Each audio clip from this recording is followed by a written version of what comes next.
tendo um papo aí de alto nível com você a respeito aí de como é que está andando, como andam os portos e em relação a essa pandemia, o que a gente vai fazer para poder se antecipar com isso.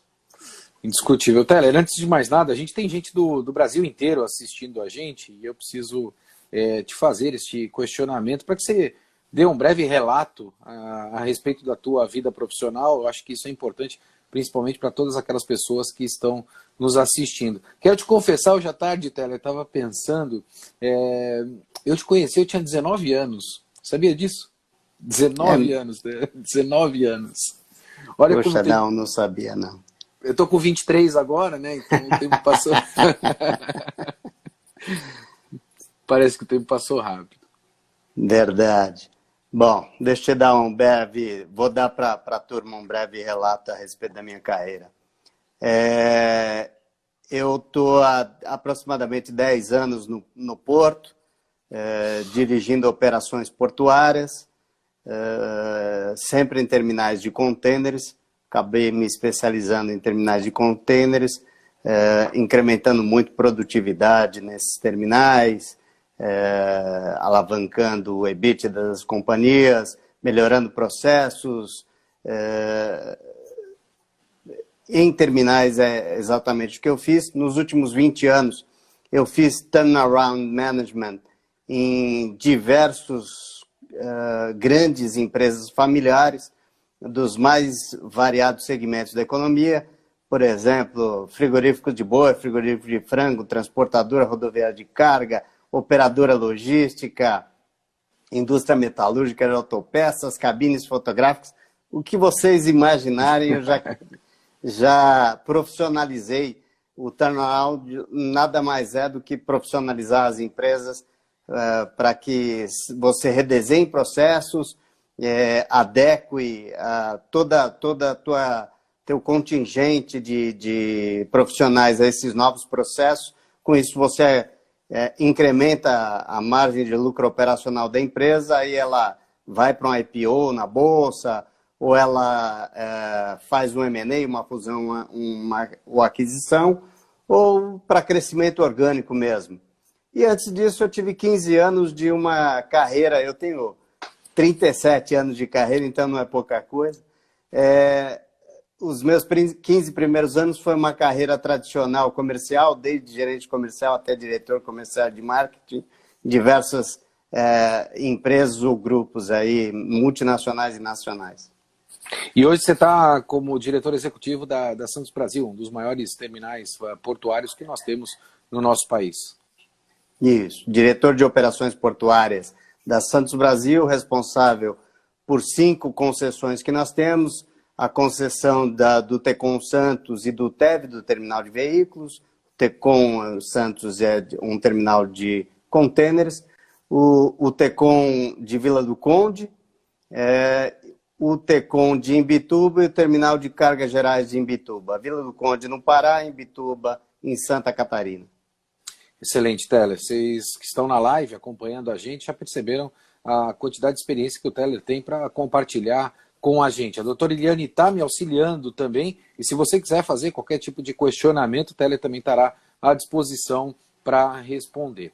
Teller, eu quero começar com um tema, e se você me permitir, eu quero usar a liberdade que eu tenho com você, até porque foi polêmico no último programa que a gente gravou no Porto e Negócios. Nós falamos em relação àquela questão do processo inflacionário, né? Em virtude desta questão da oferta e da demanda. Você tinha uma percepção naquele momento, que foi antes crise, né? Antes o Covid-19, e a gente falou muito em relação àquelas questões de janela de atracação, principalmente nos terminais, e em relação da oferta e de demanda pós a crise do Covid-19. Você mantém a mesma percepção ou você faz uma análise do cenário hoje diferente? A gente está suscetível a viver um processo inflacionário pós-crise, principalmente em relação aos fretes que nós temos tanto na questão marítima, mas quanto na questão rodoviária também? Olha, se essa crise da pandemia ela tivesse uma vida razoavelmente ou relativamente curta, eu acredito sim que o processo inflacionário seria natural nesse desenvolvimento, uma vez que você teria uma demanda muito represada, né, uma relação completamente desigual entre demanda e oferta. Sim. O problema é que nós estamos numa crise que ela é mundial, é planetária, então nós temos visto diversos países tomarem algumas ações para minimizar um pouco o impacto social, econômico que essa pandemia está gerando, com o elevado número de pessoas contagiadas, bem como com elevado número de mortes em alguns países, como Estados Unidos, Itália, Espanha. Eu acredito que, em função disso, possivelmente a gente consiga reverter esse quadro assim que a gente sair da pandemia.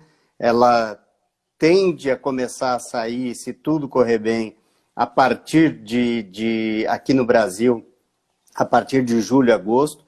E se a gente tiver um prolongamento disso, eu acredito que o cenário mundial vai ser tão diferente do que a gente tem visto hoje, Maxwell, que as relações também naturais, normais, né, que a gente conhece como relações de demanda e oferta, tendem a se comportar de uma maneira diferente também, porque vão haver inúmeras exceções, né, nos mercados.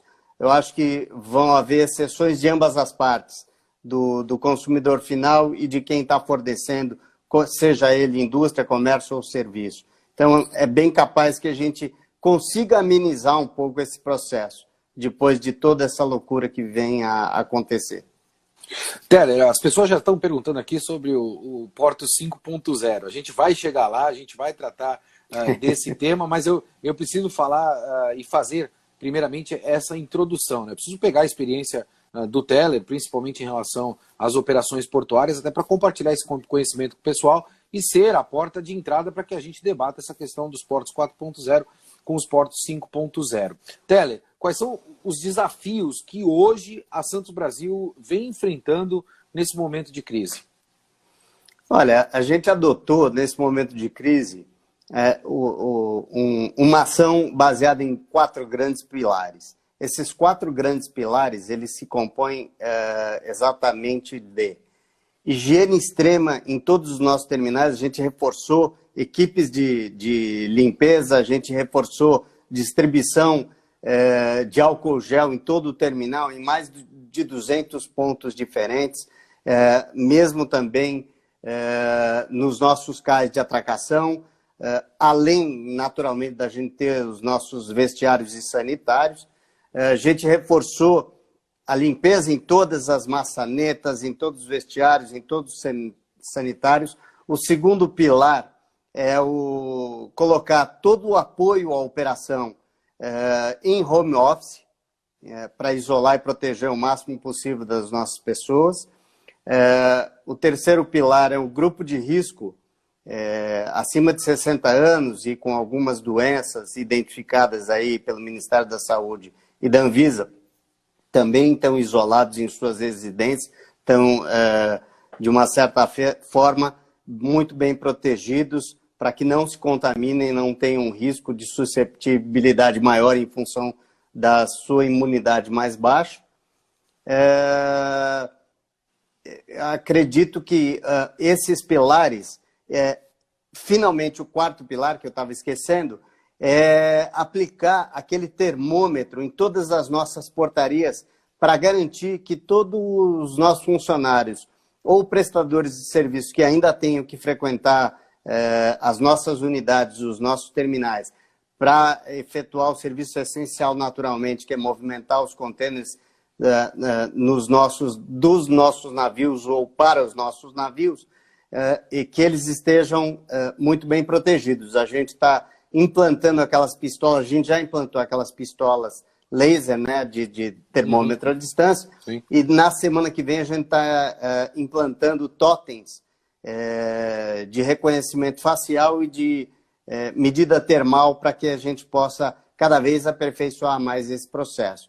Com esses 4 pilares, a gente garantiu, e com todos os EPIs recomendados pela Anvisa e pelo Ministério da Saúde, a gente garantiu o máximo possível a proteção. E a cada dia que passa, Maxwell, a gente vem tomando mais ações, foram mais de 35 ações que a gente tomou nos nossos terminais para garantir justamente essa proteção de forma que as nossas operações transcorram com a maior saúde e segurança que a gente visa para os nossos profissionais, para os nossos funcionários.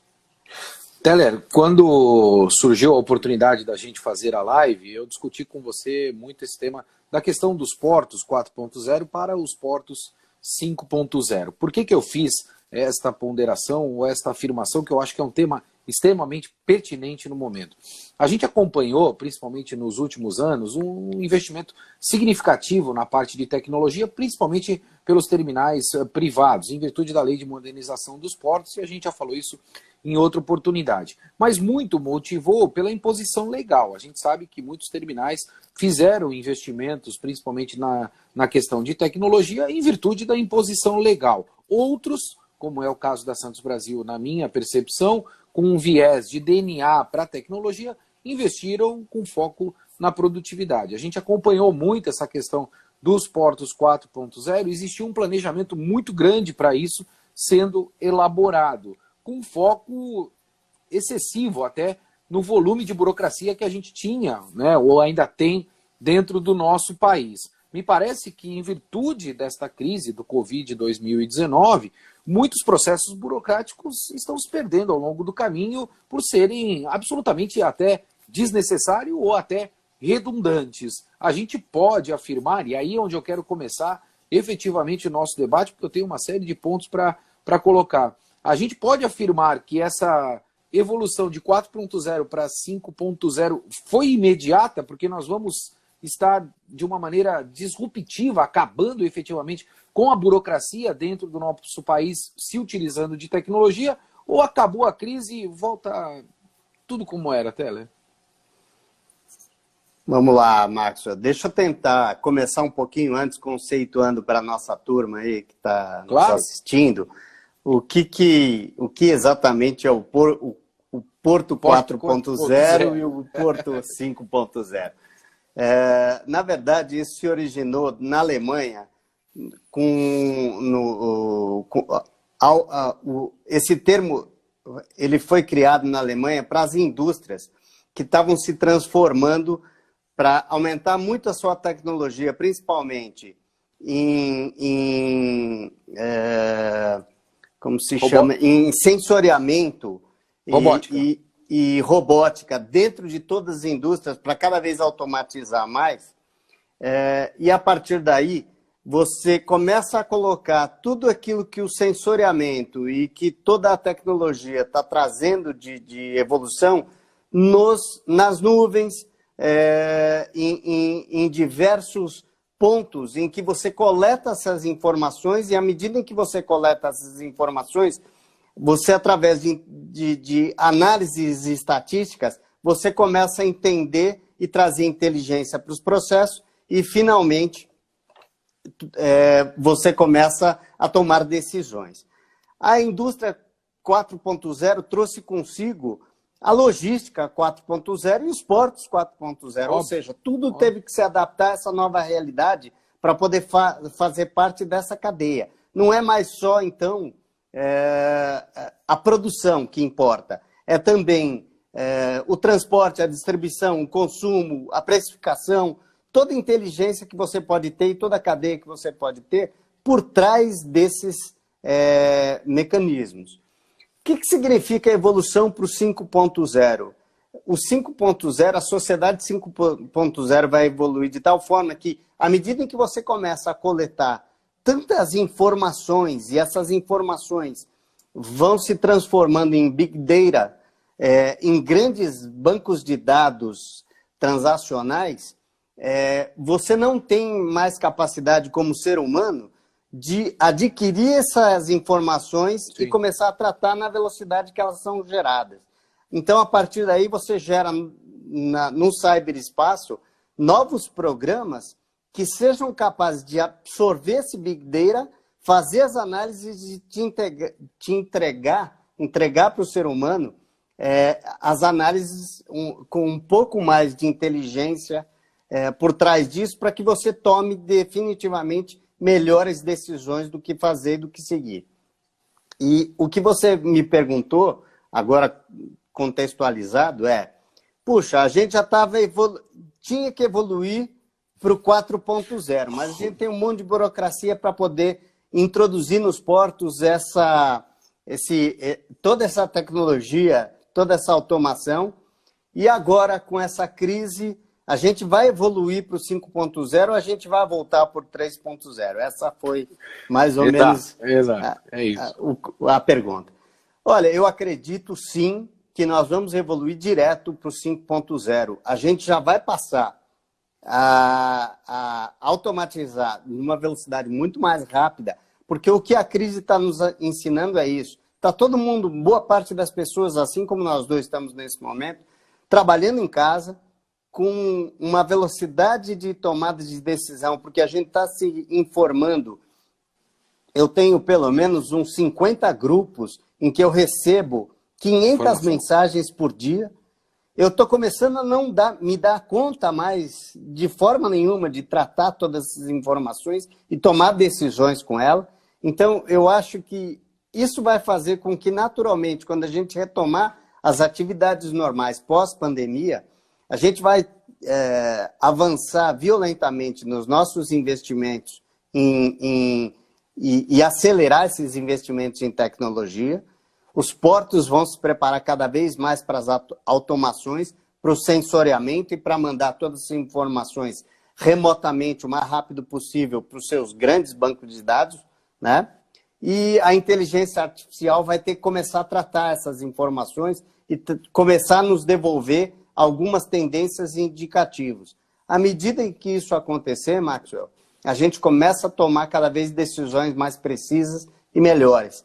Então, eu estou vendo, sim, como uma oportunidade para, primeiro, eliminar as burocracias, porque você tem visto que todos os governos, o brasileiro, através do nosso ministro Tarcísio, do nosso secretário Piloni, eles têm tomado decisões, lançaram uma MP de portos e têm tomado decisões, assim como todo o resto do governo, o Paulo Guedes da economia, assim por diante, tomado decisões muito rápidas, lançado medidas provisórias muito rapidamente, que desburocratizam o nosso sistema e introduzem uma velocidade muito rápida no que está acontecendo para justamente a gente combater de uma maneira mais rápida, eficiente, com maior tecnologia, também a nossa pandemia que está acontecendo agora no planeta.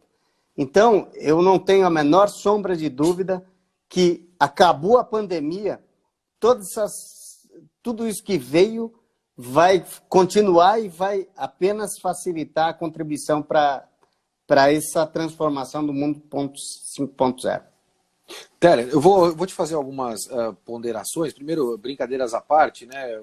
Essa tarde, um dos meus seguidores me questionou, né? Falou, Maxwell, o que é Portos 4.0, Portos 5.0? Eu não sou desse mercado, né? Me dá um exemplo para falar. Eu falei assim, olha, no meu entendimento, Portos 4.0 é o Blu-ray, né? Ele nasceu com uma tecnologia fantástica, monstruosa, mas ninguém usou, né? E aí a gente efetivamente partiu para a utilização dessas mídias através de nuvem, até propriamente como você ponderou. Uma outra questão, Teller, eu entrevistei ontem o presidente da EPL, né, o Arthur Lima, que é a empresa de planejamento e logística e vai ao ar no Porto de Negócios da próxima semana. E ele fez exatamente a mesma colocação que você.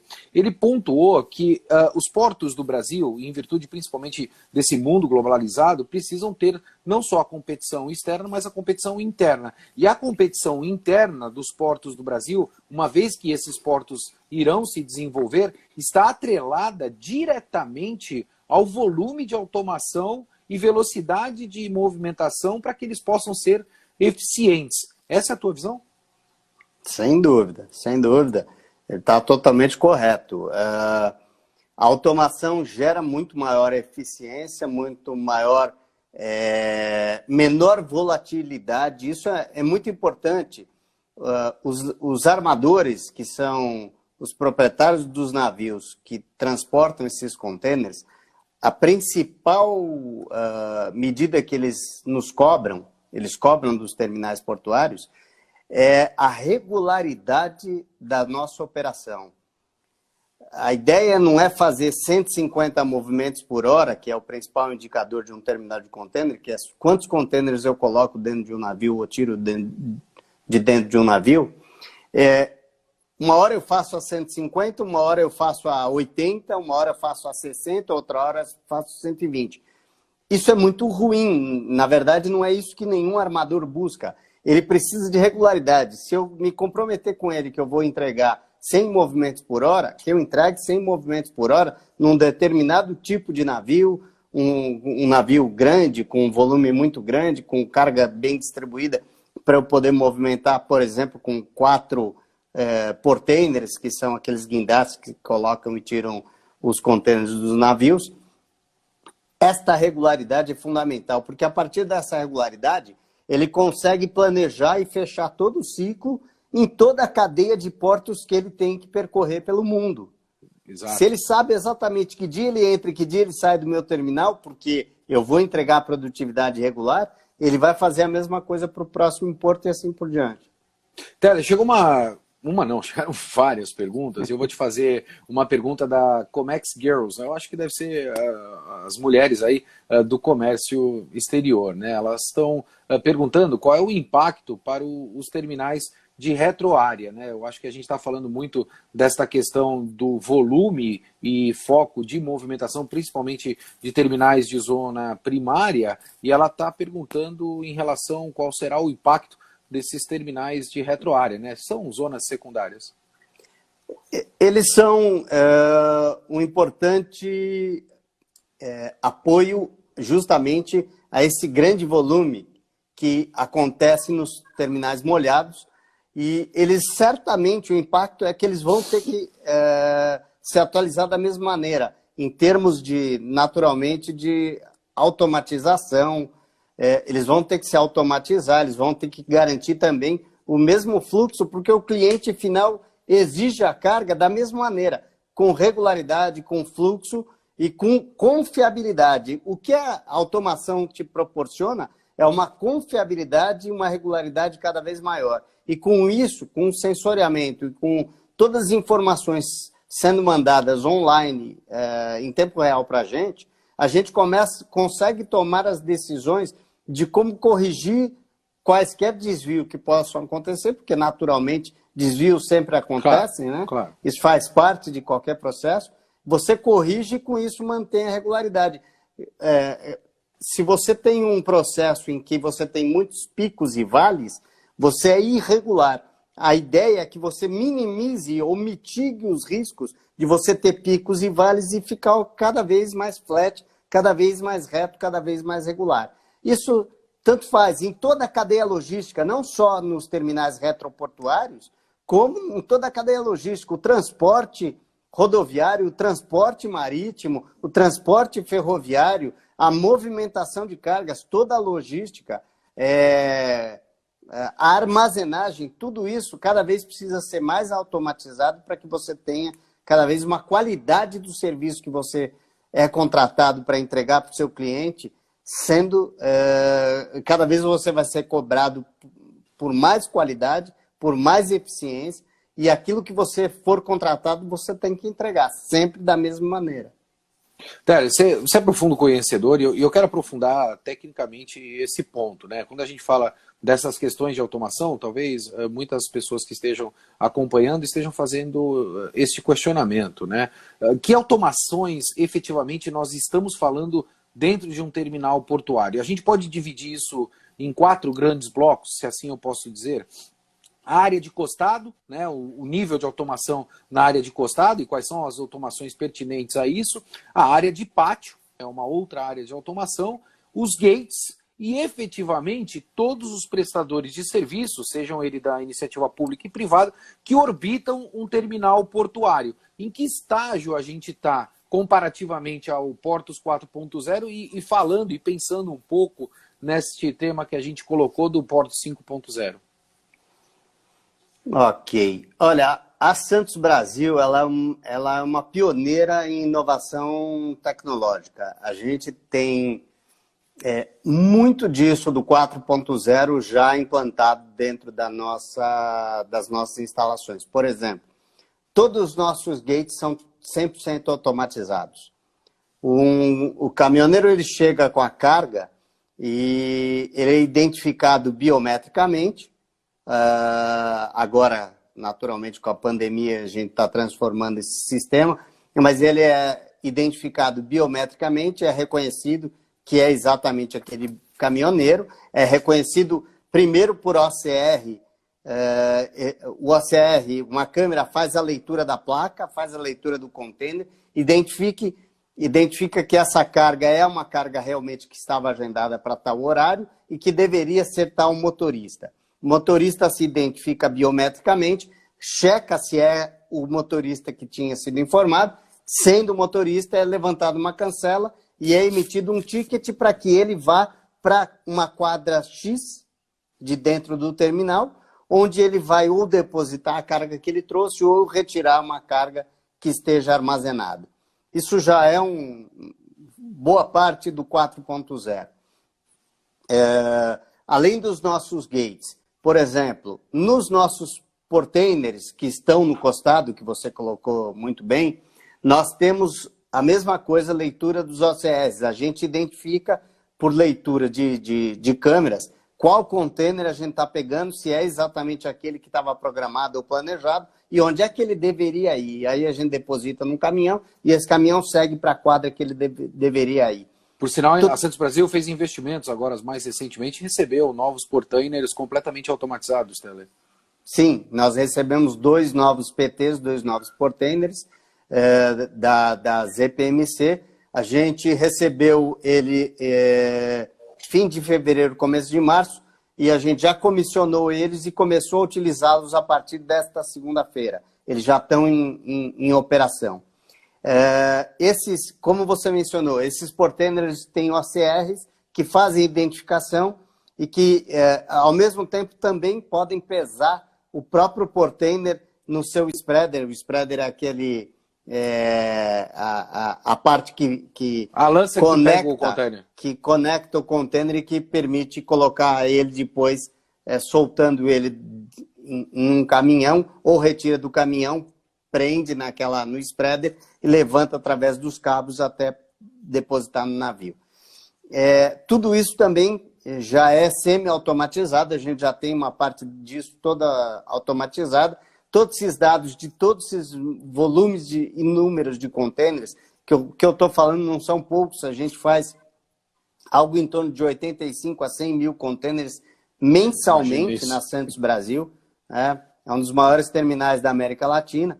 Então, isso é um avanço em tecnologia, a gente tem tudo isso online e eu tenho acesso online, inclusive aqui no meu celular, que eu estou falando contigo agora, eu tenho acesso online em tempo real de tudo o que está acontecendo em todo o terminal, em todos os navios. Eu sei a movimentação de todos os nossos portainers, de todos os nossos navios e de como é que a gente está indo e para onde está indo essa carga.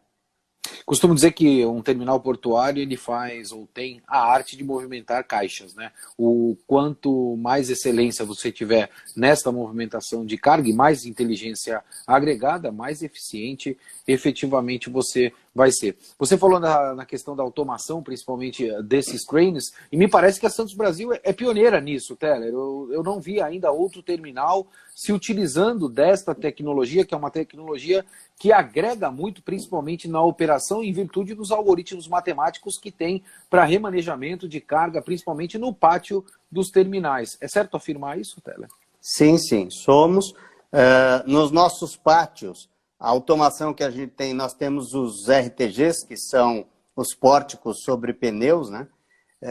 Que tem geoposicionamento, ou seja, a gente tem antenas espalhadas por todo o nosso terminal e os nossos RTGs, quando eles pegam um container e depositam numa pilha, eu sei exatamente dentro do nosso sistema, do nosso TOS, que é o Sistema Operacional de Terminais, eu sei exatamente onde ele está posicionado, em que pilha, em que localização, e nós temos mapeado todo o terminal em função disso, para a gente dar uma garantia de rastreabilidade tanto para a Receita Federal, garantindo que a carga que o cliente nos trouxe, ou para exportar ou para importar, esteja totalmente rastreável, bem como garantindo uma segurança para os nossos clientes da mesma maneira. E nós somos, sim, pioneiros em todo esse processo. Tenho acompanhado, tenho percebido, e me parece que isso é uma tendência natural para todos os terminais do Brasil. A automação de cranes é realmente a bola da vez que necessariamente esses terminais precisam pensar para que possam acompanhar essa modernidade do Porto 5.0 que a gente vem vivenciando. A gente acompanhou não só o posicionamento do governo federal, mas também de outros players, focando principalmente em automação. Costumo muito dizer que pós-crise, eu quero crer que uma grande oportunidade de investimento seja as questões de automação. Teller, tem uma série de perguntas que estão chegando e eu vou começar a fazer esses questionamentos para que as pessoas possam participar com a gente também. O Sanches, ele pergunta o seguinte: qual a sua visão de futuro para o Tecon Vila do Conde e como você vê o crescimento do terminal no Pará? O Tecon Vila do Conde e o Pará, de maneira geral, eles têm crescido numa velocidade impressionante. O nosso terminal em Vila do Conde ele tem crescido algo em torno, nos últimos 2 anos, algo em torno de 2 dígitos. E a gente acredita que isso não vai ser diferente assim que, naturalmente, a gente voltar a condições normais de temperatura e pressão, que a gente costuma brincar, CNTP, né? À medida em que essa pandemia se dizimar, a gente acabar e passar por todo esse vendaval, por todo esse tsunami que ela está provocando pelo planeta, a gente acredita que o terminal vai continuar crescendo de uma maneira muito, muito boa e muito sustentável. Vai pegar até esse trecho norte, né? Com os investimentos que o governo federal vem fazendo, eu acho que é uma grande oportunidade de negócio também. Teller, audiência qualificadíssima aqui na nossa live. Isso é bom. Angelino Caputo, conhece? Está aqui com a gente bem também. Um forte abraço. O Angelino é um outro expert do processo também. Ele quer que você fale um pouco do TOS como tecnologia disruptiva, né? O que vocês estão efetivamente fazendo? O TOS, bom, primeiro, boa noite, Caputo, é um prazer estar falando e você estar assistindo a gente aqui. TOS é um sistema operacional de terminais, a gente tem alguns sistemas muito evoluídos, a Santos Brasil utiliza o Navis, né? O TOS da Navis, o Sparks, e a gente está pensando, a partir do ano que vem, em substituir esse TOS por um outro sistema. Nós estamos fazendo diversas análises, existem sistemas muito avançados pelo mundo, existe o Cyber Logitech, existe o Navis, existe o da TBA e existem inúmeros outros. E a gente vai percorrer, de novo, assim que a gente conseguir sair da pandemia, a gente vai percorrer os melhores terminais de containers pela Ásia, pela Europa e pelos Estados Unidos para que a gente busque o sistema operacional com maior nível de disrupção que esteja preparado para esse nível de automação, chegando no nível 5.0, para que a gente possa jogar tudo isso num Big Data, para que a gente possa começar, através de inteligência artificial, a fazer as melhores análises do nosso terminal, de que maneira cada vez operar melhor e cada vez entregar melhor qualidade de serviço para os nossos clientes e, naturalmente, entregar todos os resultados que, sendo uma companhia de capital aberto, todos os nossos acionistas também esperam. Para quem teve a percepção, né, me parece que até essa questão de escolha ela é também disruptiva. A Navis tem aproximadamente aí 80% do share mundial, uma empresa que a gente ouve ruídos que possivelmente vai ser vendida e que aparentemente a estratégia comercial não vem acompanhando a evolução do mercado. É um outro ponto, eu acho que é uma outra live, eu acho que a gente pode falar muito também nesse sentido, mas na minha percepção, até se eu posso contribuir com o Caputo, eu acho que o mercado de um modo geral, Caputo, relacionado a essas questões de TOS, começou a fazer aquele exercício que a gente sempre precisa fazer quando a gente compra sistema, a aderência do processo para com o sistema, né? Se o sistema não tiver mais do que 60% ou 70% de aderência com os processos existentes, não faz sentido você fazer o investimento naquele sistema. E a gente sabe que o Navis, por si só, é um excelente sistema, não estou aqui de maneira nenhuma criticando, mas principalmente no Brasil, as empresas não conseguem ultrapassar 30% de aderência. Eu acho que esse é um dos grandes problemas que as empresas vêm enfrentando. Teller, tem mais perguntas? Não para, tá? Não tem parado aqui. A pergunta do Nadiveza. As pessoas no Instagram usam abreviações, né? Mas para dar o crédito à pessoa. Alguma possibilidade de se instalar em Itaituba e usar o corredor norte? Eu acho que ele está colocando isso em relação ao grupo empresarial da Santos Brasil, aí, dessas concessões. Olha, desculpe, eu não faço ideia de onde fique. Desculpe a minha ignorância, eu estou sendo extremamente transparente. Não então, conheço, não sei ao que ele está mencionando. Se for naturalmente algo interessante para os alvos que a Santos Brasil pretende ter no futuro, sem dúvida nenhuma a gente vai estudar. Mas eu não saberia te responder agora, porque não faz parte das nossas atuais buscas. A gente está pelo Brasil todo, a gente tem pessoas de outros países também acompanhando a live, né, Teller? O Brasil, costumo dizer que tem dimensões aí continentais. A gente conhece um pouquinho, mas é muito difícil a gente conhecer tudo. Uma pergunta muito interessante, Teller, ela é do AF8 Silva, né? Ele pergunta a respeito dos investimentos previstos, principalmente para essa questão de atualização tecnológica, que demandam um planejamento estratégico, mas que também demandam capacidade de capacitação e implementação, né? Eu acho que ele está falando da capacitação de mão de obra, a transição do funcionário de um ambiente insalubre para um ambiente muito mais nobre, e como é que você se transicione. Ele pergunta, como é que você vê o fluxo desses investimentos também? Olha, excelente pergunta. Muito boa. Nós temos até então, tudo agora é um exercício de futurologia, porque a gente não sabe que horas nós vamos sair dessa crise. Dessa crise, né? Desse tsunami. Hoje me deram uma analogia muito interessante.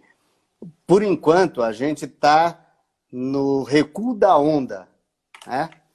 A onda está indo para trás, está indo para trás, está indo para trás, até se transformar naquele tsunami de uma onda de 40 metros de altura e depois engolir a tudo. É realmente uma analogia muito, muito próxima ao que nós estamos vivendo, não só no Brasil, como no planeta todo, né? Mas eu tenho certeza que a gente vai sair muito em breve e vai sair muito mais fortes de todo esse cenário. Respondendo especificamente à pergunta dele, a gente pretende, sim, fazer um investimento muito pesado na continuidade da nossa automação e da nossa tecnologia. Eu falei para vocês que a gente tem a automação dos gates de entrada, a gente pretende automatizar os gates de saída também. A gente vai investir também na renovação de OCRs, a gente vai cada vez mais aperfeiçoar os OCRs, tanto nos PTs quanto nos próprios gates. A gente vai continuar investindo nisso, porque é uma tecnologia muito importante para a gente.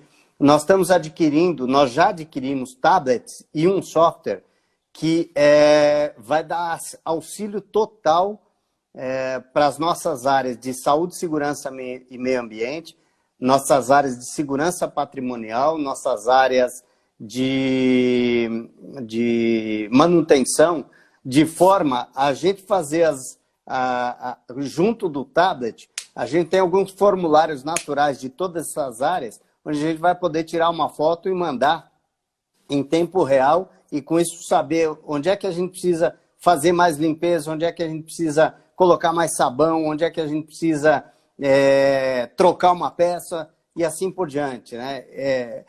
É um software com um equipamento de alta tecnologia que vai nos dar uma agilidade muito grande e uma velocidade muito grande de tomada de decisão, tanto para nós quanto para os nossos terceiros, para essas áreas que eu mencionei.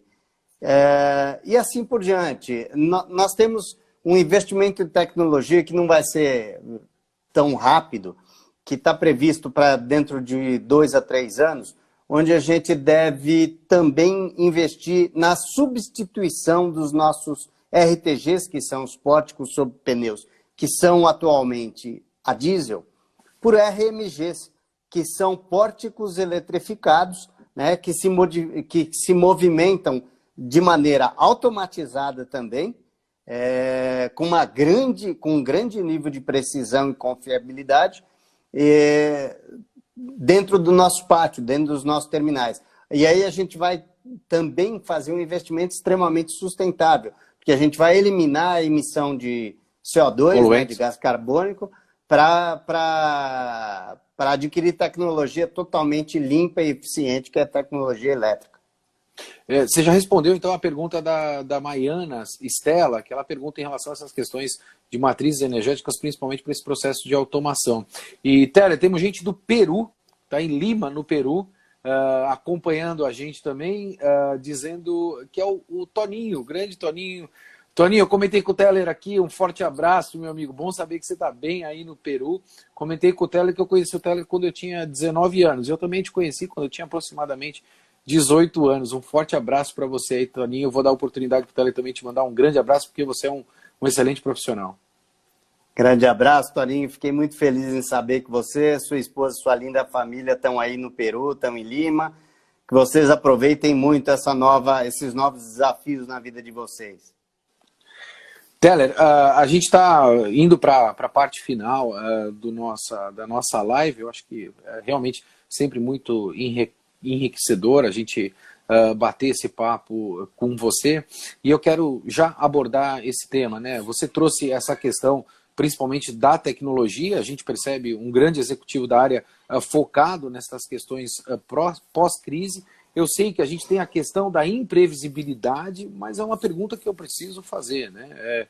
Como é que o Teller, a Santos Brasil, de alguma maneira, estão tentando projetar algo que eu sei que é improjetável, mas a gente precisa ter um termômetro, né?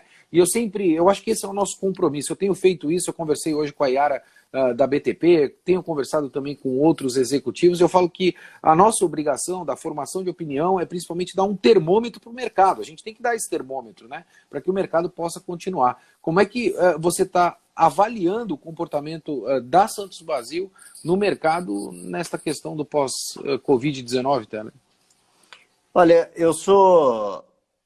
como eu mencionei, eu fui 15 anos comercial. Então, eu sou otimista por natureza. Claro. E eu estou bem otimista em relação à nossa saída dessa crise e a retomada com uma velocidade impressionante de toda a nossa economia. Eu acredito que nós, terminais portuários, cumprimos uma função essencial para a população, porque pela gente está passando alimento, está passando medicamento, estão passando as vacinas, estão passando os equipamentos hospitalares, estão passando roupas, vestimentas, tudo que é absolutamente gênero de primeira necessidade e essencial para o combate dessa crise, claro, bem como as máscaras, né? Inclusive fica aqui minha recomendação a todos que, quando saírem de casa para fazerem compras, se vocês estiverem em home office, utilizem a máscara. Ela vai te proteger e ela vai proteger a quem está andando na rua sem ela, possivelmente. Os óculos de proteção, as luvas, tudo isso passa pelos nossos terminais. A gente está garantindo que isso aconteça de maneira absolutamente natural e normal. Eu sei que todos os nossos profissionais estão lá se dedicando integralmente em garantir que a gente continue tendo a movimentação absolutamente normal dentro dos nossos terminais. E eu acredito que, saindo da crise, naturalmente deve acontecer um efeito chicote. Tudo aquilo que ficou represado por muito tempo vai sair do represamento e vai começar a circular numa velocidade infinitamente maior do que a que a gente estava prevendo. Provavelmente os grandes armadores vão colocar navios extras, né? Para trazer mais carga, para dar conta desse represamento. e automaticamente tanto a nossa importação quanto a nossa exportação vão começar a se equalizar novamente. Hoje, se você a me gente permitir, está Teller, exportando ainda, mas a gente está importando muito pouco porque o dólar, em função da pandemia, também foi para as alturas, está astronômico. Então, tudo isso vai tender a voltar à normalidade, o dólar vai cair, as importações vão voltar, porque as montadoras de automóvel precisam de muitos produtos importados, as empresas, as indústrias de bens de capital, de grandes maquinários, precisam de muitos produtos importados. Isso vai acabar, minério vai acabar saindo. Hoje, provavelmente, ninguém está movimentando grandes volumes de minério por não saber o que está acontecendo, que indústria vai poder utilizar disso, siderúrgicas, aço e assim por diante. Mas, à medida em que a crise terminar, isso tudo volta à normalidade e esse represamento deve andar com uma velocidade muito, muito forte. Quero fazer uma pergunta. Tem mais perguntas aqui, Teller? Eu vou ler, estão falando em relação a outros temas também, mas eu quero abordar principalmente uma frase que você pontuou, onde nós teremos mais navios dentro desse arranjo logístico mundial, né? E aí eu posso afirmar que essa crise vai impulsionar definitivamente o recebimento de navios 366 pelos portos do Brasil e principalmente as questões relacionadas a hub port, porque isso tem relação direta com o Porto 5.0, porque precisaremos ser muito mais eficientes e velozes na movimentação de carga, uma vez que você está ponderando que a gente vai ter essa avalanche, esse tsunami aí, como você pontuou inicialmente. De novo, sou muito otimista. Eu espero e acredito, sim, que a gente precisa receber muito rapidamente os 366. Nós precisamos, assim que a pandemia terminar, a gente precisa completar os itens faltantes para que o Porto de Santos possa receber navios de 366. A gente volta a fazer, provavelmente, simulações, a gente reforça os cabeços de todos os cais que vão receber esses navios, a gente aprofunda o canal, aprofunda a dragagem do canal, a gente modifica as boias para que esses navios possam circular e, naturalmente, com isso a gente teria aí, alguns meses após tudo isso acontecer, implantado, a gente teria capacidade natural de receber 366 e Santos começar a se transformar na sua vocação natural, que nada mais é do que se transformar num grande hub para todo o Brasil, para distribuição de carga em todo o país. E com isso a gente teria capacidade dos nossos terminais receberem volumes expressivamente maiores do que recebem atualmente. Indiscutível. Teller, a gente falou de audiência qualificada e a audiência está realmente qualificada. Deixa eu aproveitar aqui, puxar essa minha sardinha, mandar um beijão para minha mãe, acabou de entrar na live aqui, está acompanhando também. A gente precisa dar um pouquinho desse carinho também nesse momento tão crítico que a gente está. A gente tem gente aí do mundo todo acompanhando a live e mandar esse abraço para minha mãe. Teller, voltando aqui na nossa live, né, profissionalmente falando, tem uma pergunta do Anderson Arias, ele está questionando qual é a sua visão, principalmente nessa questão de modernização, né, já que você tem essa vocação também comercial, e a tua leitura em relação ao Porto de Imbituba. O Porto de Imbituba, ele também está andando um pouco mais devagar do que a gente imaginava, naturalmente porque as condições comerciais da região têm um nível concorrencial extremamente elevado.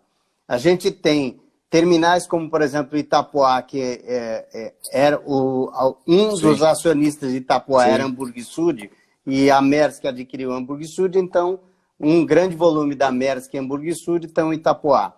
O terminal de navegantes, o acionista é a MSC. Maersk é a número 1 em volume no mundo, MSC é a número 2 em volume no mundo, eles estão sempre par e passo. Então, competir com terminais que detêm o grande volume de carga como eles detêm, não é algo trivial, não é simples. Mas, naturalmente, a gente tem feito de tudo para poder ter uma parte desse quinhão. A gente tem um volume de outros armadores que não é MSC e Maersk, a gente tem uma parte do volume também de Maersk, e bem como uma das vocações de Imbituba é a carga geral. A gente tem tido Sim, volume de carga geral Sim. muito expressivo, e a gente tem tido cotações, e eu naturalmente não posso dizer aqui do que, de outros tipos de carga, para não entregar o ouro. Claro, óbvio. Mas a gente tem tido cotações de outros volumes de carga muito expressivos e muito interessantes, que provavelmente muito em breve a gente recebe em Imbituba e aumentem expressivamente o nosso volume e a nossa movimentação lá. Teller, para você ver a importância das lives, né? O pessoal da Navy está nos acompanhando e mandou uma mensagem aqui para nós também. Estão dizendo, e a gente é fair, eu acho que a gente tem que ser, estão dizendo que estão à tua disposição também para você conhecer clientes automatizados na Ásia, Europa e nos Estados Unidos também. Forte abraço para todo o pessoal da Navy, em especial aí para o Wagner, que é um grande amigo. Claro, um grande abraço, Wagner, é um grande amigo, sim, e eu sei que a Navis é um excelente sistema, tanto que eu uso há muitos anos, né? Indiscutivelmente.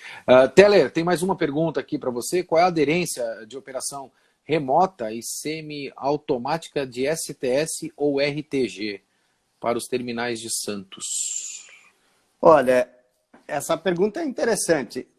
Ela tem total aderência nos terminais da Ásia, principalmente, porque são terminais de volumes estratosféricos. A gente está falando aí de 5 milhões de teus, 10 milhões de teus, 20 milhões de teus, assim como em Xangai, o Porto de Xangai, o Porto de Singapura, que está se expandindo para o potencial de 50 milhões de teus.